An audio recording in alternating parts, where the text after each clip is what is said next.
बिस्मिल्लाहिर्रहमानिर्रहीम। नमाज के वक्तों का बयान, नमाजेर समयेर वर्णना। पिछली रात को सुबह होते वक्त पूरब की तरफ यानी जिधर से सूरज निकलता है आसमान की लंबान पर सफ़ेदी दिखाई देती है। थोड़ी देर में आसमान के किनारे पर चौड़ान में सफ़ेदी मालूम होती है और आनन फानन बढ़ती जाती है और थोड़ी देर में बिल्कुल उजाला हो जाता है।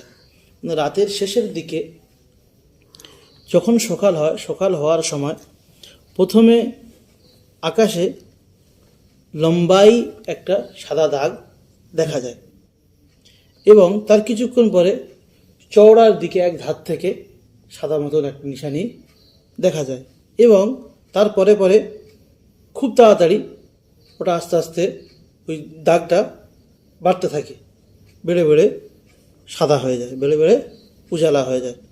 তখন ফজর শুরু হয়ে যায়। আনন ফানন बढ़ती जाती है और थोड़ी देर में बिल्कुल उजाला हो जाता है এবং কিছু সময়ের মধ্যে একদম পুরো সাদা হয়ে যায়। और आफताब निकालने तक बाकी रहता है এবং সূর্য বের হওয়া পর্যন্ত এই সাদা ভাবটা बाकी থাকে। जब आफताब का ज़रा सा किनारा निकल आया, যখন সূর্য একটু সামান্য কোনা বের হয়ে যাবে, तो फजर का वक्त जाता रहा, फजर समय शेष। लेकिन मर्दों के लिए हुक्म है कि जब उजाला हो जाए तब नमाज पढ़े। ছেলেদের জন্য এই হুকুম দেয়া হয়েছে যে যখন ওই আসমান সাদা হয়ে যাবে তখন যেন সে ফজরের নামাজ পড়ে। और औरतों को तड़के नमाज पढ़ लेना बेहतर है। মানে মেয়েদের জন্য সাদা হওয়ার আগে মানে অন্ধকার বাকি থাকতে থাকতে নামাজ পড়ে নেওয়া বেহতার মানে ভালো। दोपहर ढल जाने से जोहर का वक्त आ जाता है। দুপুর ঢলে যাওয়া মানে দুপুর যখন পড়ে যায়, আমরা বলি না বেলা পড়ে যাচ্ছে, বেলা পড়ে যাওয়া থেকে জোহরের সময় শুরু হয়ে যায়। और दोपहर ढलने की निशानी ये है, দুপুর ঢলার নিশানি বা দুপুর পড়ে যাওয়ার নিশানি হলো এই सूरज निकलकर जितना ऊंचा हो जाता है हर चीज़ का साया घटता जाता है। যখন সূর্য বের হয় তখন সমস্ত জিনিসের ছায়া লম্বা থাকে, ছায়া অনেক লম্বা থাকে। যত উপরের দিকে সূর্য উঠতে থাকে তখন জিনিসের ছায়াগুলো আস্তে আস্তে কমতে থাকে। बस जब घटना मौकूफ़ हो जाए, যখন ছায়া কমতে কমতে ছায়া কমা শেষ হয়ে যায়, যে এর থেকে বেশি ছায়া আর কমবে না, ওই পর্যন্ত শেষ। उस वक्त ठीक दोपहर का वक्त होता है, ওই সময় ঠিক দুপুরের वक्त है। फिर जब साया बढ़ना शुरू हो जाए तो समझो कि दिन ढल गया। फिर যখন ছায়া বাড়তে আরম্ভ করে তখন বুঝে নিতে হবে যে কি সূর্য ডুবে যাচ্ছে, বেলা পড়ে যাচ্ছে। बस उस वक्त से जोहर का वक्त शुरू हो जाता है, তখন থেকেই জোহরের সময় शुरू हो जाए। और जितना साया ठीक दोपहर को होता है उस वक्त उसको छोड़कर जब तक हर चीज़ का साया दोना हो जाए उस वक्त तक जोहर का वक्त रहता है।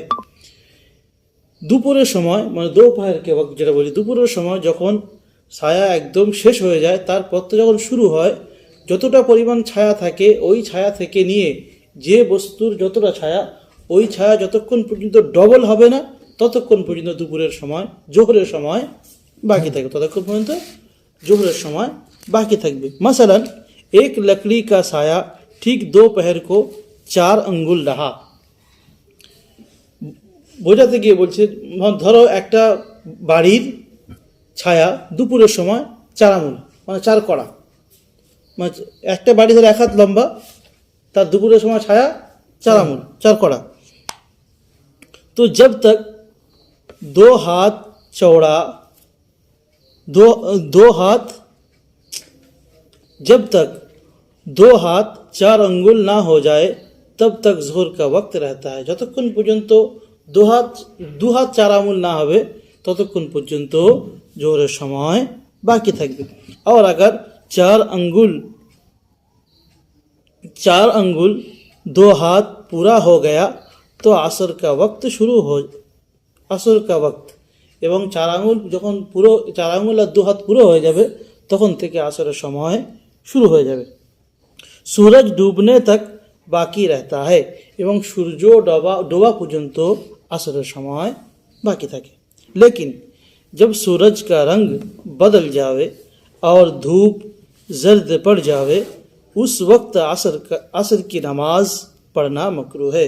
কিন্তু যখন সূর্য রং চেঞ্জ হয়ে যাবে, সূর্যর কালার চেঞ্জ হয়ে যাবে এবং ডোবার কাছাকাছি চলে আসবে তখন আসরের নামাজ পড়া मकरूह। अगर किसी वजह से इतनी देर हो गई যদি কোনো কারণবশত এত দেরি হয়ে যায় তো খৈর পড়লে কাজা না করে, কিন্তু ওই সময় কি করবে পড়ে নেবে যেন নামাজ কাজা না করে। যে সূর্য একদম কালার চেঞ্জ হয়ে গেছে নামাজ আর পড়লে হবে না, মকরুহ হবে, পড়ে কি হবে এরকম নয়, নামাজ পড়ে নাও। লেকিন ফির কবি ইতনি দের না করে, কিন্তু এরপরে যেন এরকম দেরি না হয়। একাধবার যদি এরকম হয়ে যায় যে সূর্যের কালার চেঞ্জ হয়ে গেছে তবুও কি করবে সেই দিনের আসর নামাজ পড়ে নেবে। उसी আসর के सिवा और कोई नमाज ऐसे वक्त पढ़ना दुरुस्त नहीं।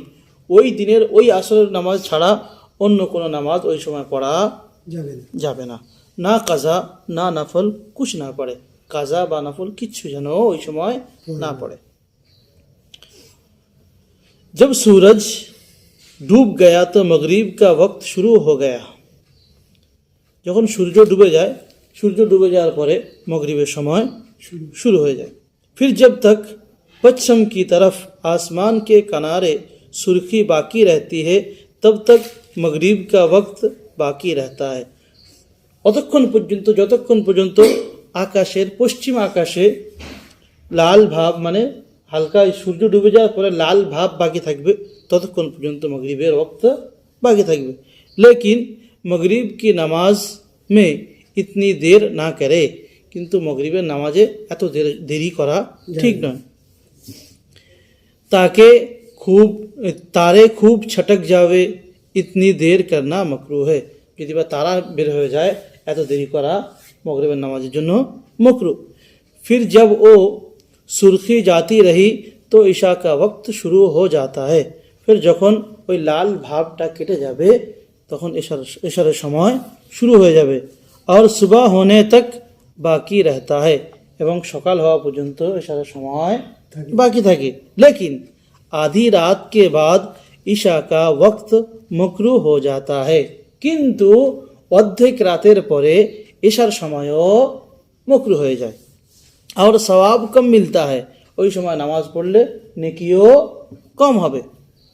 इसलिए इतनी देर करके नमाज ना पढ़े, এই জন্য এত দেরি করে যেন ইশার নামাজ না পড়ে।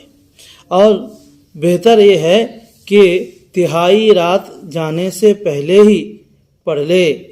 ভালো হলো এটাই যে রাতের তৃতীয় অংশ যাওয়ার আগে আগে যেন ইশার নামাজ পড়ে নেয়।